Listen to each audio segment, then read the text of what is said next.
Chapter 7. If there is hope, wrote Winston, it lies in the proles. If there was hope, it must lie in the proles, because only there, in those swarming, disregarded masses, 85% of the population of Oceania, could the force to destroy the party ever be generated. The party could not be overthrown from within. Its enemies, if it had any enemies, had no way of coming together, or even of identifying one another. Even if the legendary brotherhood existed, as just possibly it might, it was inconceivable that its members could ever assemble in larger numbers than 2s and 3s. Rebellion meant a look in the eyes, an inflection of the voice, at the most, an occasional whispered word. But the proles, if only they could somehow become conscious of their own strength, would have no need to conspire. They needed only to rise up and shake themselves like a horse shaken off flies. If they chose, they could blow the party to pieces tomorrow morning. Surely, sooner or later, it must occur to them to do it. And yet,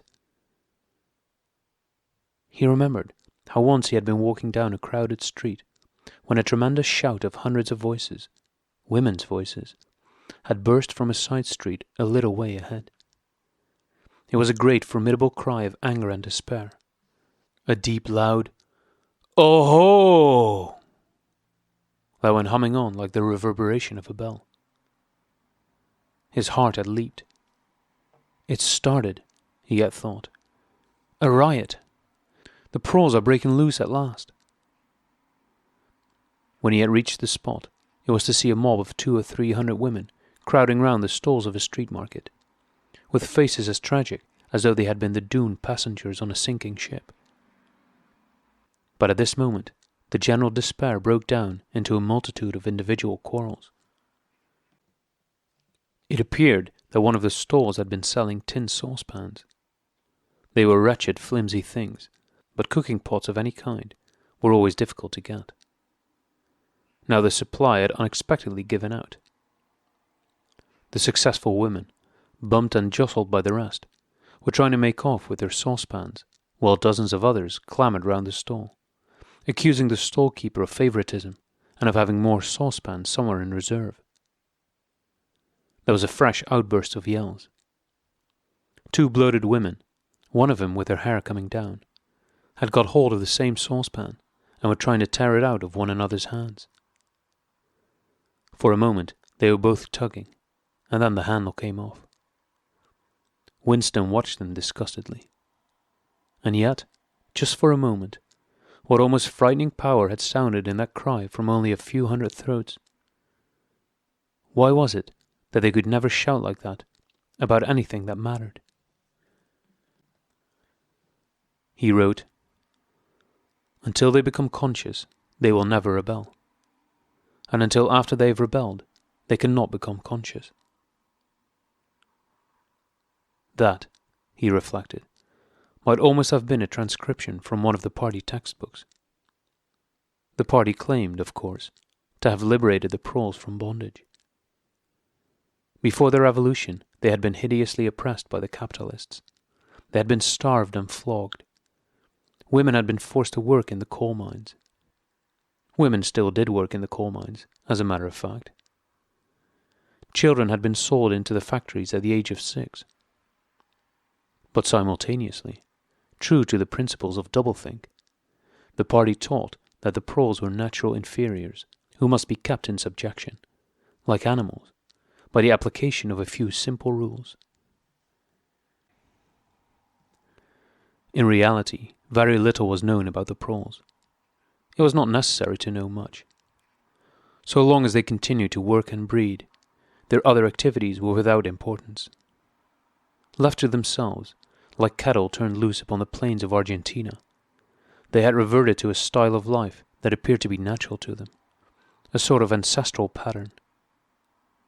They were born, they grew up in the gutters, they went to work at 12, they passed through a brief blossoming period of beauty and sexual desire, they married at 20, they were middle-aged at 30, they died, for the most part, at 60.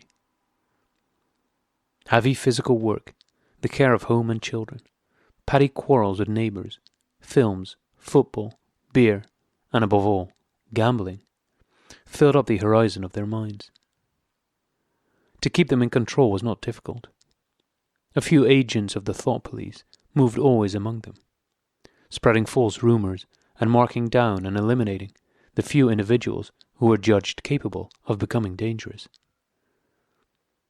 But no attempt was made to indoctrinate them with the ideology of the party. It was not desirable that the proles should have strong political feelings. All that was required of them was a primitive patriotism, which could be appealed to whenever it was necessary to make them accept longer working hours or shorter rations. And even when they became discontented, as they sometimes did, their discontent led nowhere, because, being without general ideas, they could only focus it on pretty specific grievances. The larger evils invariably escaped their notice. The great majority of proles did not even have telescreens in their homes. Even the civil police interfered with them very little.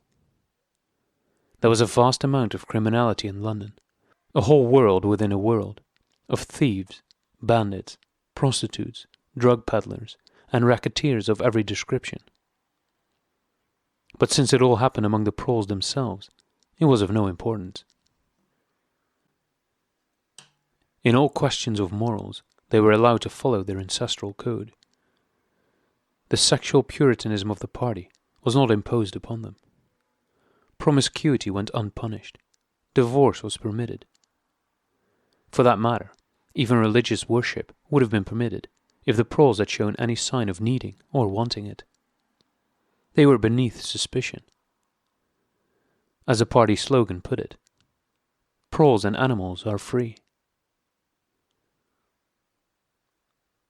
Winston reached down and cautiously scratched his varicose ulcer. It had begun itching again. The thing you invariably came back to was the impossibility of knowing what life before the revolution had really been like. He took out of the drawer a copy of a children's history textbook, which he had borrowed from Mrs. Parsons, and began copying a passage into the diary. In the old days, it ran, before the glorious revolution, London was not the beautiful city that we know today. It was a dark, dirty, miserable place, where hardly anybody had enough to eat, and where hundreds and thousands of poor people had no boots on their feet, and not even a roof to sleep under. Children no older than you are had to work 12 hours a day for cruel masters, who flogged them with whips if they worked too slowly, and fed them on nothing but stale bread crusts and water. But in among all this terrible poverty, there were just a few great big beautiful houses that were lived in by rich men who had as many as 30 servants to look after them. These rich men were called capitalists.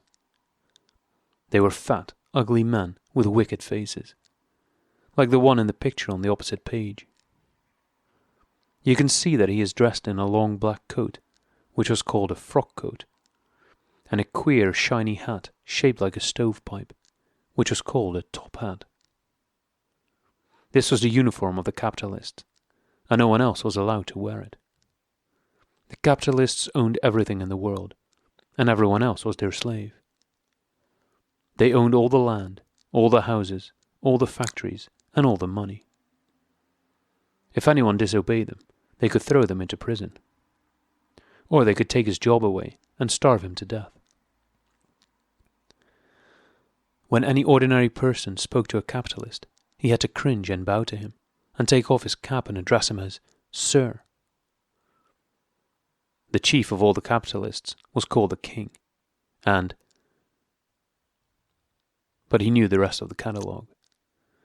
There would be mention of the bishops in their lawn sleeves, the judges in their ermine robes, the pillory, the stocks, the treadmill, the cat o' nine tails, the Lord Mayor's banquet, and the practice of kissing the Pope's toe. There was also something called the jus primae noctis, which would probably not be mentioned in a textbook for children. It was the law by which every capitalist had the right to sleep with any woman working in one of his factories. How could you tell how much of it was lies? It might be true that the average human being was better off now than he had been before the revolution. The only evidence to the contrary was the mute protest in your own bones, the instinctive feeling that the conditions you lived in were intolerable, and that at some other time they must have been different. It struck him that the truly characteristic thing about modern life was not its cruelty and insecurity, but simply its bareness, its dinginess, its listlessness. Life, if you looked about you, bore no resemblance not only to the lies that streamed out of the telescreens, but even to the ideals that the party was trying to achieve. Great areas of it, even for a party member, were neutral and non-political, a matter of slogging through dreary jobs, fighting for a place on the tube, darning a worn-out sock, cadging a saccharine tablet, saving a cigarette end. The ideal set up by the party was something huge, terrible and glittering, a world of steel and concrete, of monstrous machines and terrifying weapons, a nation of warriors and fanatics, marching forward in perfect unity, all thinking the same thoughts and shouting the same slogans, perpetually working, fighting, triumphing, persecuting. 300 million people, all with the same face. The reality was decaying, dingy cities, where underfed people shuffled to and fro in leaky shoes, in patched-up 19th century houses that smelled always of cabbage and bad lavatories. He seemed to see a vision of London, vast and ruinous, city of 1,000,000 dustbins, and mixed up with it was a picture of Mrs. Parsons, a woman with lined face and wispy hair, fiddling helplessly with a blocked wastepipe.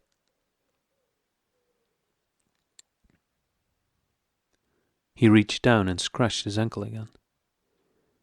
Day and night the telescreens bruised your ears with statistics. Day and night the telescreens bruised your ears with statistics, proving that people today had more food, more clothes, better houses, better recreations, that they lived longer, worked shorter hours, were bigger, healthier, stronger, happier, more intelligent, better educated than the people of 50 years ago. Not a word of it could ever be proved or disproved. The party claimed, for example, that today 40% of adult proles were literate. Before the revolution, it was said, the number had only been 15%. The party claimed that the infant mortality rate was now only 160 per thousand, whereas before the revolution it had been 300. And so it went on. It was like a single equation with two unknowns. It might very well be that literally every word in the history books, even the things that one accepted without question, was pure fantasy.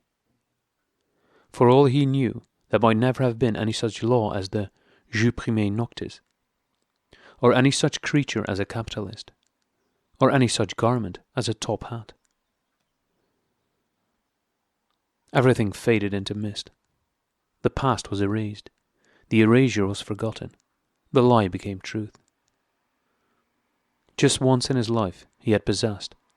After the event, that was what counted. Concrete, unmistakable evidence of an act of falsification. He had held it between his fingers for as long as 30 seconds.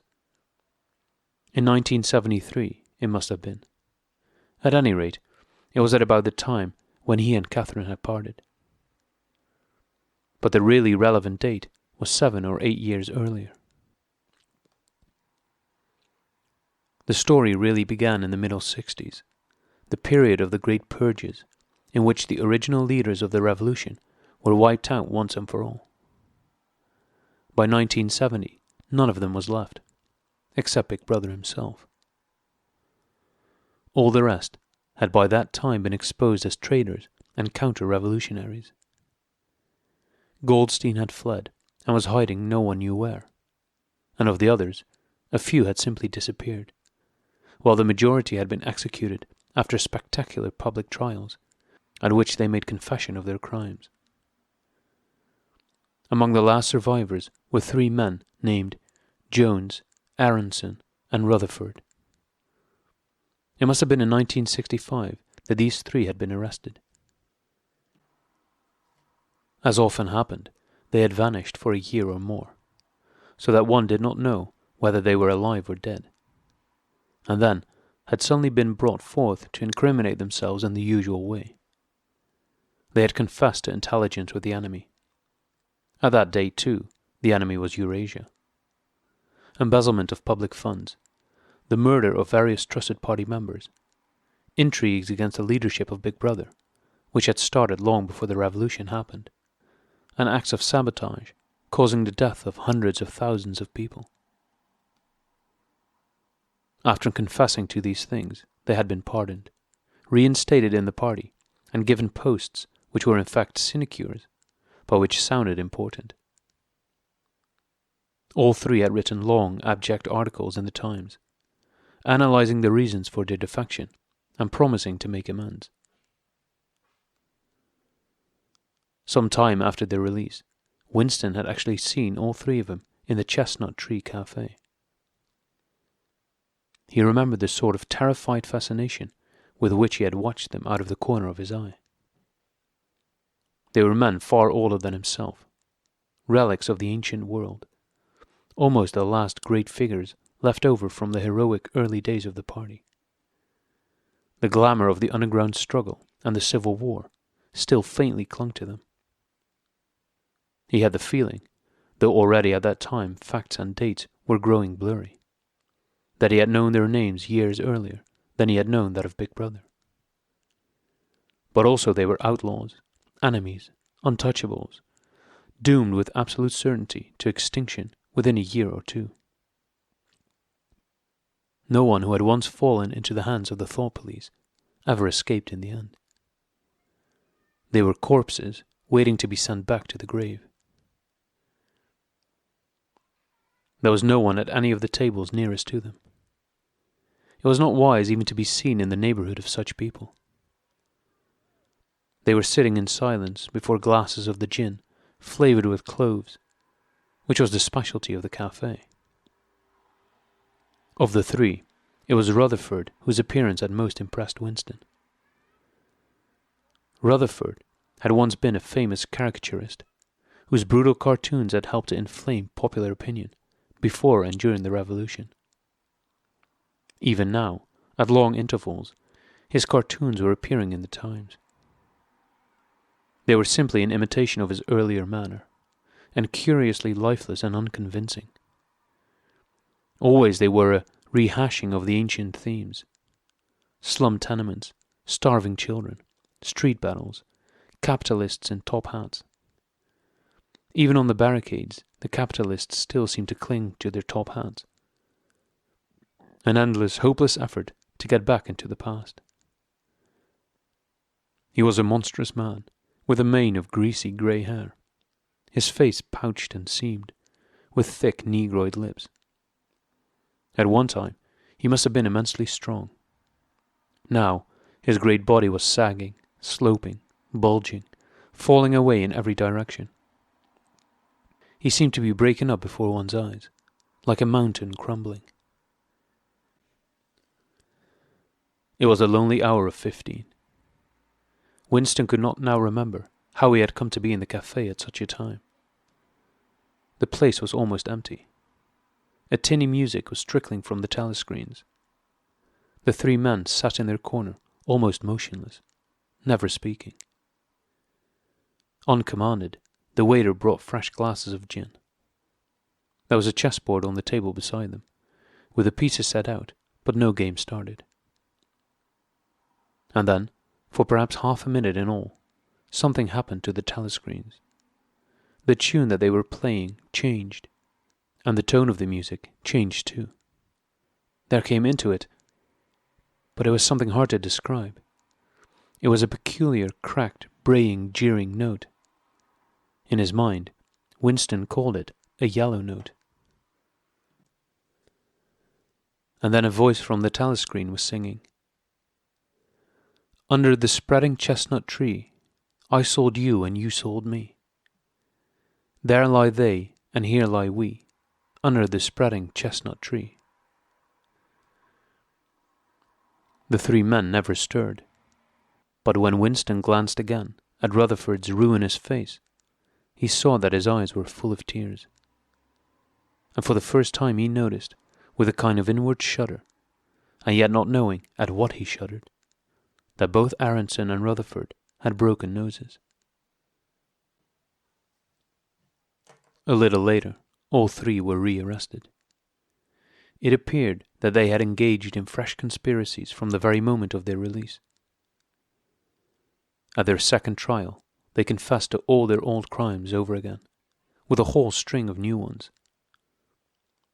They were executed, and their fate was recorded in the party histories, a warning to posterity.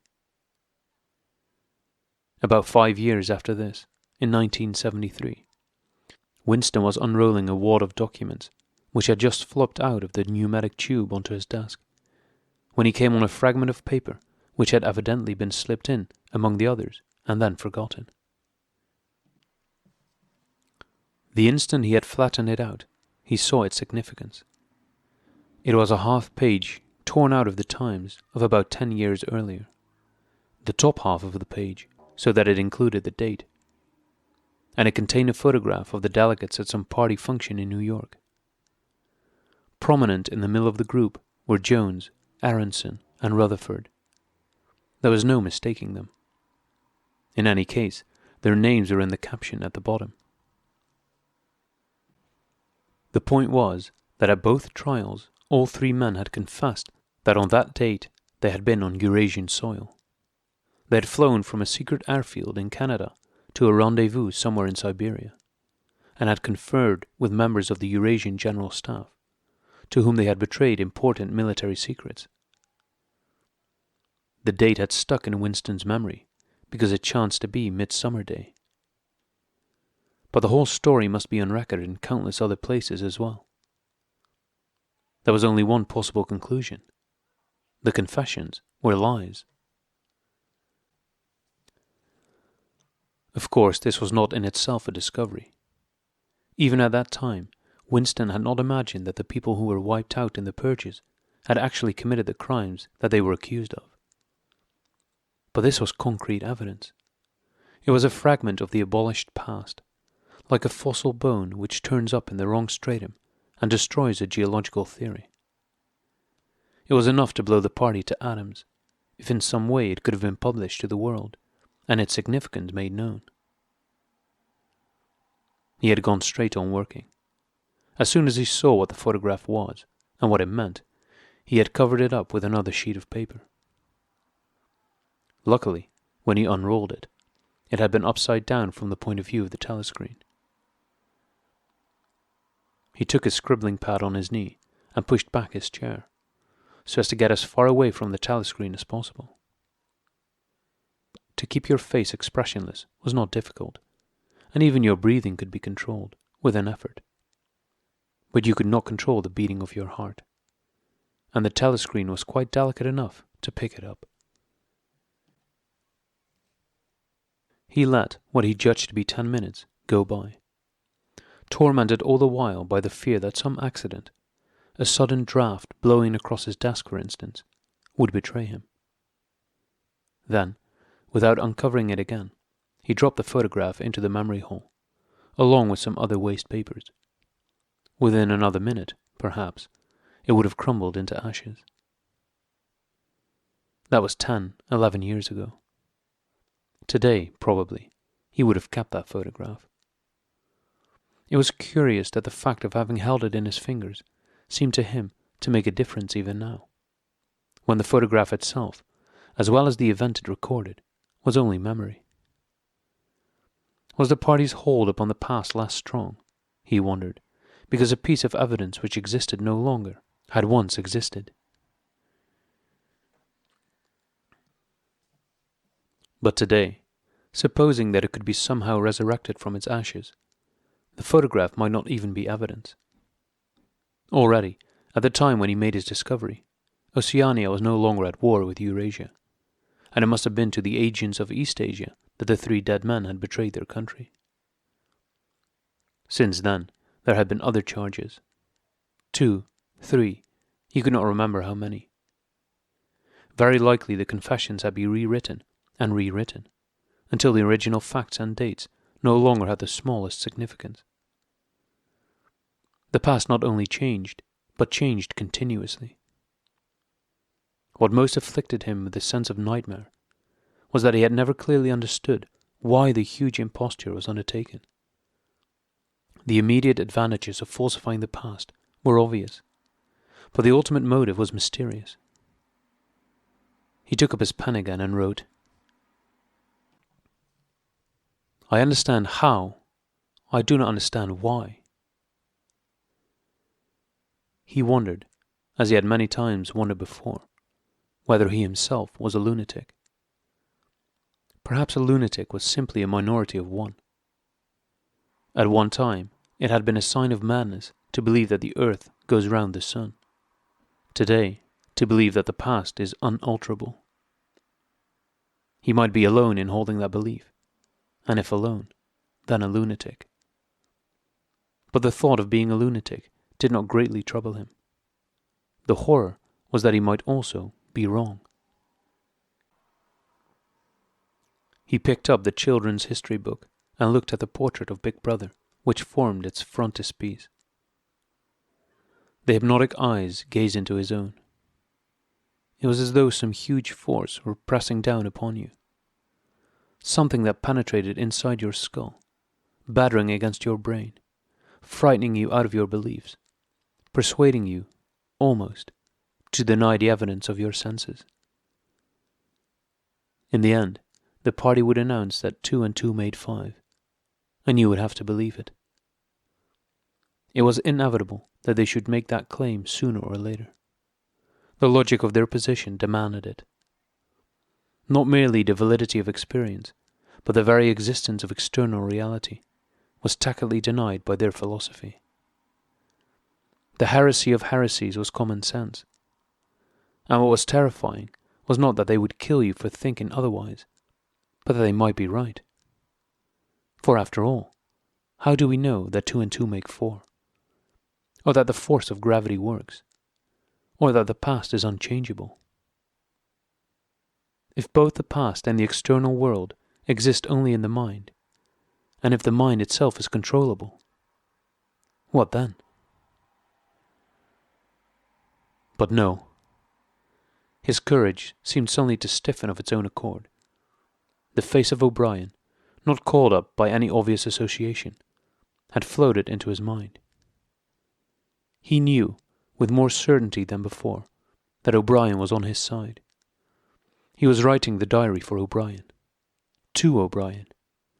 It was like an interminable letter which no one would ever read, but which was addressed to a particular person and took its colour from that fact. The party told you to reject the evidence of your eyes and ears. It was their final, most essential command. His heart sank as he thought of the enormous power arrayed against him, the ease with which any party intellectual would overthrow him in debate, the subtle arguments which he would not be able to understand, much less answer. And yet he was in the right. They were wrong, and he was right. The obvious, the silly, and the true had got to be defended. Truisms are true. Hold on to that. The solid world exists. Its laws do not change. Stones are hard. Water is wet. Objects unsupported fall towards the earth's centre. With the feeling that he was speaking to O'Brien, and also that he was setting forth an important axiom, he wrote, "Freedom is the freedom to say that 2 + 2 make 4. If that is granted, all else follows."